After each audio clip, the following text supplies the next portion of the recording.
कई बार आपके प्रश्न आते हैं और आप जानना चाहते हैं कि आखिर जो प्रॉपर्टी है वो कैसे डिवाइड होती है, कैसे वो एक से दूसरे में पहुंचती है। आपके पिता की संपत्ति है, आपको कैसे मिलेगी, माता की संपत्ति है, आपको कैसे मिलेगी, बच्चों के प्रॉपर्टी राइट्स अपने माता पिता के या दादा दादी की प्रॉपर्टी में क्या होते हैं, जो प्रॉपर्टी का नेचर है, जैसे सेल्फ एक्वायर्ड प्रॉपर्टी जो खुद से अर्जित की गई प्रॉपर्टी है, या एंसेस्ट्रल प्रॉपर्टी जो पूर्वजों से आती हुई प्रॉपर्टी है, इसका विभाजन, डिस्ट्रीब्यूशन, डिवीजन कैसे होता है।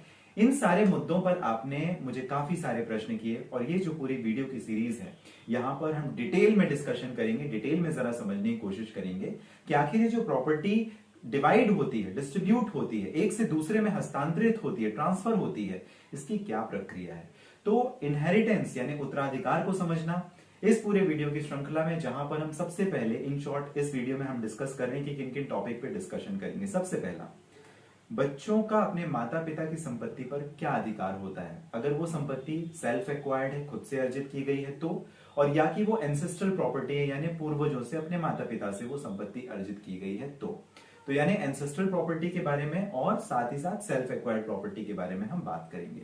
अलग अलग धर्म के हिसाब से अलग अलग कानून होते हैं और अलग अलग कानून के हिसाब से उत्तराधिकार यानी इनहेरिटेंस का जो प्रोसेस होता है वो भी अलग अलग है। जैसे हिंदूज के लिए, सिख के लिए, बौद्धिस्ट के लिए, क्रिश्चियन के लिए, सबके लिए अलग अलग है।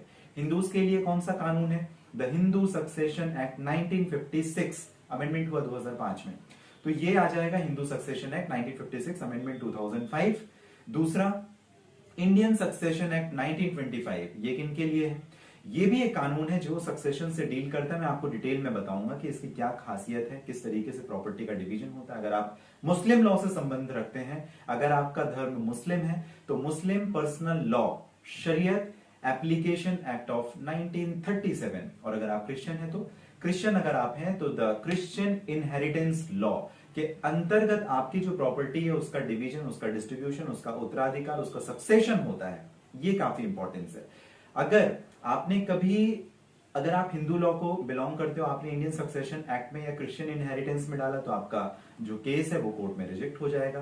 तो इस वजह से ध्यान रखें कि जब कभी भी सक्सेशन की बात आए, उत्तराधिकार की बात आए, तो जैसे मैंने आपको तलाक या शादी से संबंधित कानून बताए थे ना कि अलग अलग धर्मों के कौन कौन से अलग कानून होते हैं, शादी करने का जो तरीका है वो कैसे होता है, बच्चे को अडॉप्ट करने का जो तरीका है वो भी अलग अलग कानून के हिसाब से होता है, वैसे ही इनहेरिटेंस यानी सक्सेशन, प्रॉपर्टी संबंधित जो उत्तराधिकार है उसके लिए भी अलग अलग कानून है। कौन कौन से, Hindu succession act 1956 amendment 2005, Indian succession act 1925, मुस्लिम के लिए मुस्लिम पर्सनल लॉ शरीयत एप्लीकेशन एक्ट ऑफ 1937, क्रिश्चियन के लिए द क्रिश्चियन इनहेरिटेंस लॉ, और जो प्रॉपर्टी के टाइप्स हैं वो भी अलग अलग होते हैं। जो हेरिडिटरी प्रॉपर्टी होती है, जो वंशानुगत संपत्ति होती है, पूर्वजों की जो संपत्ति होती है उसका विभाजन अलग तरीके से होता है, और जो सेल्फ एक्वायर्ड यानी जो मैंने अपनी मेहनत से परिश्रम करके अर्जित किया उसका जो डिवीजन होता है या उसका जो उत्तराधिकार होता है, सक्सेशन होता है या हस्तांतरण जो ट्रांसफर है, उसकी जो प्रक्रिया है वो कुछ अलग है। कैसे किया जाता है, बिल के द्वारा किया जाता है। एक तो ये है कि मान लीजिए मेरी संपत्ति है, मेरे पास में एक फ्लैट है, एक प्रॉपर्टी है, एक ऐसा घर है, जमीन है जिसे मैं अपने बच्चे को देना चाहता हूं या किसी ट्रस्ट में डोनेट करना चाहता हूं या आपको देना चाहता हूं। वो मेरी सेल्फ एक्वायर्ड प्रॉपर्टी, मेरे खुद के द्वारा अर्जित की गई संपत्ति है, तो मैं क्या आपको दे सकता हूं, बिल्कुल दे सकता हूं। अब इसके लिए दो तरीके आ जाते हैं, विल यानी वसीयत, मैं आपके लिए वसीयत कर सकता हूं। गिफ्ट का भी एक प्रोविजन है लेकिन वसीयत इंपॉर्टेंट है।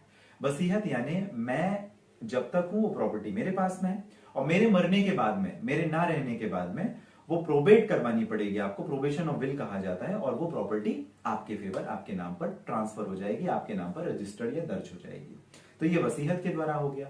दूसरा, यदि मैं जिंदा हूं और मेरा कोई एक्सीडेंट हो जाता है बीच में ही, फिर क्या, मैंने कोई वसीयत तो बनाई नहीं थी, अब मेरी प्रॉपर्टी का क्या होगा। तो इस कंडीशन पर विदाउट विल कैसे वो प्रॉपर्टी इनहेरिटेंस में जाएगी उसके बारे में समझना जरूरी है। इसके बारे में हम डिटेल में जरा समझेंगे।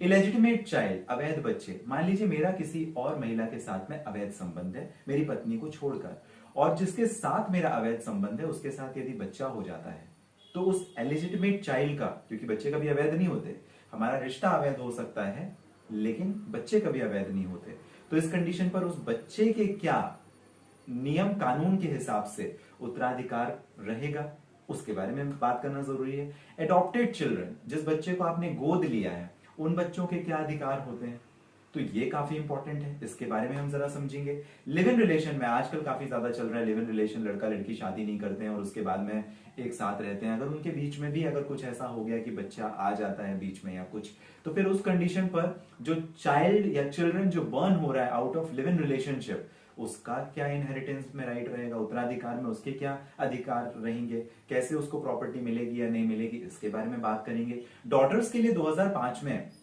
जो बच्चियां होती हैं, बेटियां होती हैं, उनके लिए 2005 में एक अमेंडमेंट आया, तो इनहेरिटेंस लॉ फॉर डॉटर्स वो क्या कहता है उसके बारे में बात करेंगे। तो टॉपिक काफी सारे हैं, इसलिए मेरी आपसे रिक्वेस्ट है बने जरूर रहिएगा ऑनलाइन लीगल एडवाइस के साथ। अगर आप प्रॉपर्टी के मुद्दे को समझना चाहते हैं तो 1 2 3 10 वीडियो हैं पूरे के पूरे, जहां पर जो मैंने आपको टॉपिक डिस्कशन किया, ये सारे टॉपिक्स को मैंने एक्सप्लेन किया हुआ है। तो आपको पूरी की पूरी संपत्ति से जरूरी, उत्तराधिकार से संबंधित, सक्सेशन से संबंधित, इनहेरिटेंस से संबंधित जो जानकारी है वो आपको इस पूरी सीरीज में मिलेगी। बने रहें। शुरुआत आपने अशोक पांडे के साथ में की थी। अगर आपको हमारे चैनल के द्वारा पहुंचाई जाने वाली जानकारी पसंद आती तो सब्सक्राइब और लाइक जरूर कीजिएगा।